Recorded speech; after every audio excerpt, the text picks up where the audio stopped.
오늘이 벌써 11월 마지막 날입니다. 올여름 유독 더웠기 때문에 겨울은 춥지 않을 것이다 이런 생각이 들었지만 그래도 이제는 제법 춥다는 느낌이 듭니다.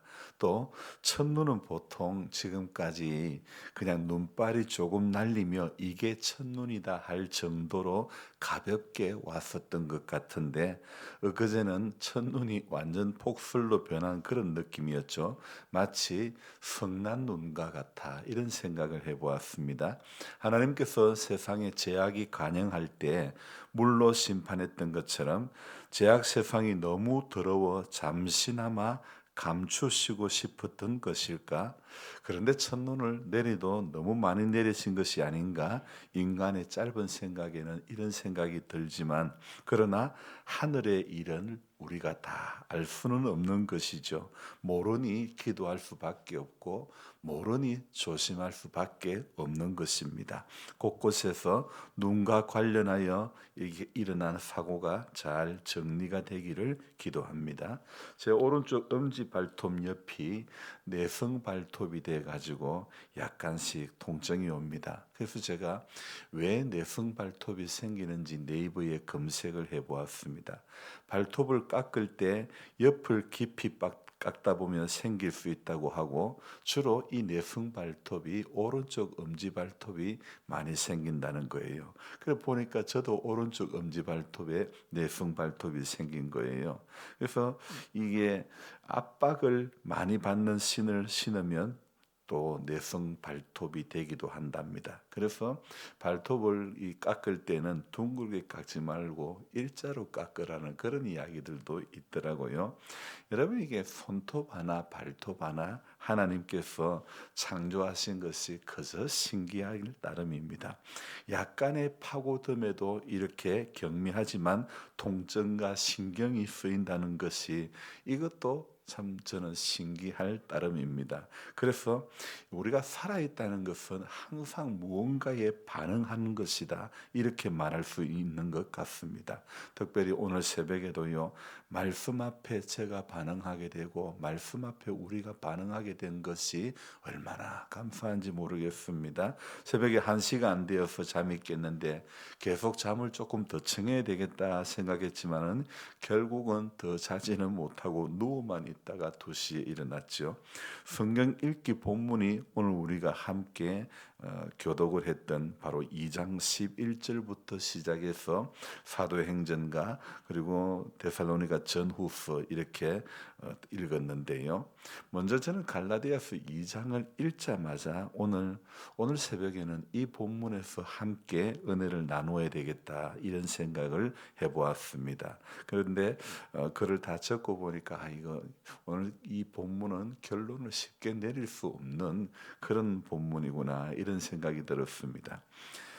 오늘 이 시작은 이렇게 되고 있죠. 11절에 게바가 안디옥에 이르렀을 때에 책망받을 일이 있기로 내가 그를 대면하여 책망하였노라. 시작하는 11절이 좀 무겁게 시작하지 않습니까? 게바가 여기서 게바는 누구를 이야기하냐면 바로 베드로를 이야기하는 것입니다. 이렇게 안디옥에 이르렀을 때 사실 이 안디옥이라는 지역에 베드로가 방문할 기회가 생겼는데 이 베드로는 사도 바울과 두 사람은 사도행전에서 아주 중심적인 인물이라고 말씀할 수 있는 그런 인물이죠. 이 두 사역자 가운데 오늘 바울이 바로 베드로를 책망할 일이 있다 이렇게 이야기하고 있습니다. 그래서 오늘 이 11절을 보면 안디옥이라는 장소와 책망이라는 단어가 우리로 하여금 궁금하게 만드는 것입니다. 안디옥은요 초기 기독교에서 아주 중요한 그런 곳이었습니다. 바나바가 머물면서 사역을 했던 그런 장소인데 이곳은 이방 선교의 전초 기지로 아주 중요한 역할을 했던 그런 장소였죠. 그런 장소에서 베드로의 어떤 행동 때문에 바울이 지금 베드로를 책망하는 그런 내용입니다. 베드로는 사실 이 이방의 성도와 아주 거부감 없이 거리낌 없이 그렇게 지냈던 사람인데 이방인 지역인 이 안디옥에 방문하여 아무 거리낌 없이 12절에 보니까 게바가 이방인과 함께 먹다가 아무 거리낌 없이 이방인과 함께 식사하는 것 전혀 거리낌 없이 했던 거죠. 이 식사 자리는 아마도 한두 번이 아니고 지속적으로 있었던 것으로 보입니다. 사실 유대인들에게 있어서 식사 자리는 매우 중요한 겁니다. 어떤 메뉴를 먹는 것보다 더 중요한 것은 누구와 함께 먹느냐, 이게 굉장히 중요한 문제라는 것이죠. 그래서 오늘 이 본문의 식사 시간 가운데 이 2장 12절 시작하는 부분에 야고보에게서 온 어떤 이들이 이르기 전에, 그러니까 야고보에게서 온 어떤 이들을 어떻게 해석해야 되며 왜 베드로는 야고보에게서 온 그들을 두려워하며 식사를 하다가 피하고 말았을까? 당시에요, 예루살렘 공의회에서 이방인 성도에 대한 결정을 했지만 반대하는 세력들도 만만치가 않았습니다. 안디옥에서 이방인들과 종종 식사 교제가 있었던 베드로에게 유대인들을 대할 때 유대인의 정결법을 따라 이방인을 대해야 된다고 모종의 압력을 가했던 것 같습니다. 그러니까 전통적으로 유대인들은요, 출생에 따라 가지고 구분을 지었는데 유대인인 자신들은 하나님의 선민이며 이방인들은 죄인이라고 부르는 그런 문화가 있었죠. 그런 문화적인 환경 가운데 베드로가 이방인들과 함께 식사하며 교제하는 것이, 이건 오히려 복음의 진리를 역행하는 그런 모양새가 되고 말았던 것입니다. 그래서 바울은 오늘 베드로에게 14절에 말씀을 하는 것입니다. 자, 어디서부터 보느냐? 중간에 네가 유대인으로서 이방인을 따르고 유대인답게 살지 아니하면서 어찌하여 억지로 이방인을 유대인답게 살게 하려느냐, 이렇게 이야기합니다.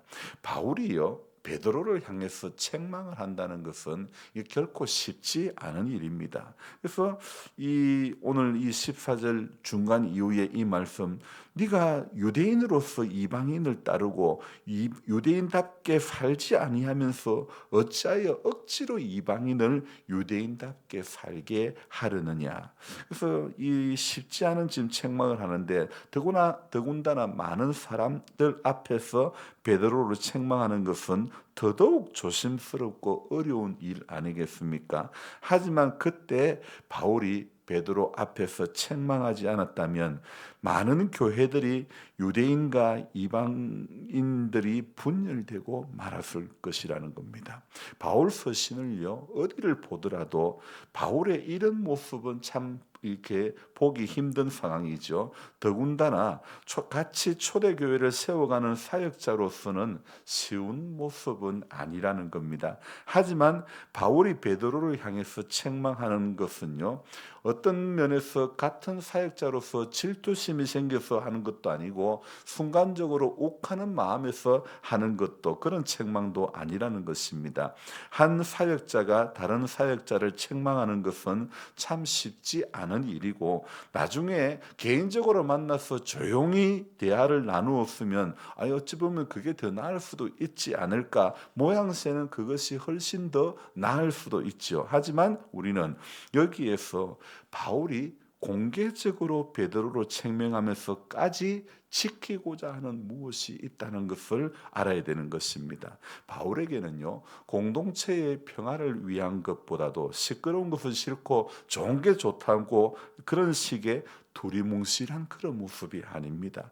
은혜의 복음은요, 복음을 바로 전하는 것이 바울에게 더 중요한 문제였다는 것이죠. 여러분, 발언이 없는 진리는요, 발언이 없는 기독교는 언제라도 무너질 수밖에 없다는 것입니다. 그래서 사실 오늘 이 말씀은요, 새벽에 짧은 시간에 다 말씀할 수 있는 내용은 아닙니다. 그래서 그렇지만 간략하게 또 말씀을 결론을 지어보기를 원하는데요. 베드로를 향한 책망은요, 무엇을 설명하고자 하냐면요. 오늘 2장 11절 이후에 이 본문은 결국은요. 율법과 복음과의 관계를 설명하고 정리하는데 아주 중요한 대목이라는 것입니다. 그리고 이 대목에서 바울은요. 20절에서 너무도 중요한 고백을 하고 있는 것입니다. 우리 다시 한번 같이 읽습니다. 내가 그리스도와 함께 십자가에 못 박혔나니 그런즉 이제는 내가 사는 것이 아니요 오직 내 안에 그리스도께서 사시는 것이라. 이제 내가 육체 가운데 사는 것은 나를 사랑하사 나를 위하여 자기 자신을 버리신 하나님의 아들을 믿는 믿음 안에서 사는 것이라. 사실 좀 부끄럽지만은요. 저는 오늘 이 갈라디아서 2장 20절 워낙 유명한 본문, 유명한 구절이다 보니까요. 이 갈라디아서 2장 20절 구절 한 절만 따로 떼어놓고 암송하고 따로 떼어놓고 해석을 하기가 쉬웠지. 바로 이 2장 20절의 말씀이 바울이 베드로를 책망하는 그 내용과 관련된 말씀이었다는 것을 제가 깨닫지를 못했던 것입니다. 그래서 오늘 새벽에 말씀을 묵상하면서 야, 바울이 내가 그리스도와 함께 십자가에 못 박혔다 이 이야기는 베드로를 책망하는 가운데 그 이야기의 결론으로 지금 이 이야기를 이 고백을 하고 있다는 것을 오늘 깨달았는데요. 자기 자신 안에 그리스도가 사시는 것이 최고의 중요한 가치라는 사실을 바울은 이야기합니다. 그래서 어떤 율법을 준수하는 것보다도 더 중요한 동기, 더 중요한 가치를 지금 말씀하고 있는 것입니다. 그래서 그간 참 이 2장 20절이 워낙 유명했던 구절이고 많이 암송했던 그런 구절이다 보니까 2장 20절만 딱 따라 떼어놓고 해석을 해왔던 부분이 너무 부끄러운 모습이었다 이런 생각을 했던 것이죠. 그래서 이 갈라디아서 2장 20절은 이것은 오늘 믿음으로 어렵게 된다. 바울이 베드로를 책망하는 그 이야기 가운데서 그 이야기의 결론으로 이렇게 하는 것이다 생각을 해보면서 참 하나님의 말씀이 역시 말씀은 딱 한 절만 놓고 보면 안 되고 앞부분과 앞뒤 문맥을 보면서 다시 깊이 묵상하고 생각해야 됨을 새롭게 또 깨닫게 되는 것입니다. 여러분 게바가 베드로가 지도자 초대교회의 지도자이지만 사람은요 지도자라도 누구라도 실수가 있기 마련입니다. 그런데 이것을 바울이 참 잘 풀어 해석해 주고 있는 이 모습이 감사한 것입니다. 사는 것이 내가 아니고 내 안에 그리스도께서 사시는 삶. 그래서 나를 위하여 자기 자신을 버리신 하나님의 아들을 믿는 그 믿음 안에서 바울이 이렇게 귀한 고백을 했던 것처럼 저와 여러분들도 그 믿음 안에서 오늘도 이 하루를 살아가는 그런 우리 모두가 되어져야 될 줄로 믿습니다. 최고의 가치, 최고의 가치가 이건 내가 사는 게 아니다. 내 안에 오직 그리스도께서 사시는 것이라. 저와 여러분들 오늘 하루의 삶 가운데도 주일을 준비하면서 내 안에 그리스도께서 살게 하시는 그런 삶, 최고의 가치가 정말 주님이 내 안에 있고 내가 주님 안에 있고 주님의 말씀이 내 안에 있고 그 말씀의 교훈을 따라 오늘도 살아가기를 결단하며 순종하는 그런 우리 믿음의 여정이 되기를 소망합니다. 기도하겠습니다. 좋으신 하나님 아버지, 바울이 베드로를 책망하는 이 모습을 보면서 이 이야기가 결국 믿음으로 어렵게 된다는 것을 이야기하는 것을 다시 한번 깨닫게 됩니다. 그동안 수없이 갈라디아서 2장 20절의 말씀을 대했지만 이 말씀이 베드로를 책망하는 말씀과 연결되어 결론 지어지는 것을 깨닫지 못했던 것입니다. 하나님 아버지, 날마다 말씀 한 절 한 절이 새롭게 깨달아지는 것이 말씀 앞에 바로 반응되어지는 것이 가장 큰 은혜인 줄로 믿습니다. 발톱에 조그마한 이 내성 발톱에 생긴 것으로 인해서도 내 발톱이 내 발이 전체가 이렇게 반응이 일어나고 경미한 통증을 느꼈듯이 작은 말씀, 짧은 말씀 한 절에도 우리 영혼이 반응을 할 수 있기를 원합니다. 그래서 항상 말씀 앞에 반응을 잘하고 주님의 그 음성 앞에 반응을 잘하고 순종 잘하는 우리 모두가 될 수 있도록 도와주시기를 원합니다. 또 내일이 주일입니다. 어떤 변함없이 주일을 맞이하는 것이 아니라 늘 주일을 맞이할 때마다 사모하는 마음과 바뀌어져 가는 모습이 주님 앞에 우리가 되어질 수 있기를 간절히 소망합니다. 하나님 아버지, 예수님 알기 이전과 예수님 알고 난 이후는 분명히 달라져야 될 줄로 믿습니다. 비포와 애프터는 달라져야 되는 것입니다. 이제는 내가 사는 것이 아니라 내 안에 그리스도께서 사시는 삶, 이제는 율법에 붙들린 삶이 아니라 그리스도로 말미암아 우리가 어렵게 됨을, 믿음으로 말미암아 어렵게 됨을 인정하며 내 안에 오늘도 그분이 살게 되는, 그분을 살게 하는 그런 하나님의 사람들이 다 될 수 있도록 도와주시옵소서. 우리 하나님 아버지, 오늘도 복음에 합당한 그런 하나님의 사람들이 될 수 있도록 우리를 오늘도 바르게 하시고 의로 교육해 주셔서 하나님의 사람으로 온전케 되는 은혜가 우리 모두에게 있게 하여 주시옵소서. 주어져가는 일기 가운데서도 우리 성도님들의 출입을 지켜주시고 늘 강건케 해주시고 또 근본에 시술한 우리 이호교 집사님 잘 아물게 하시고 잘 또 회복이 되어지게 하시고 또 시술한 것으로 끝이 아니라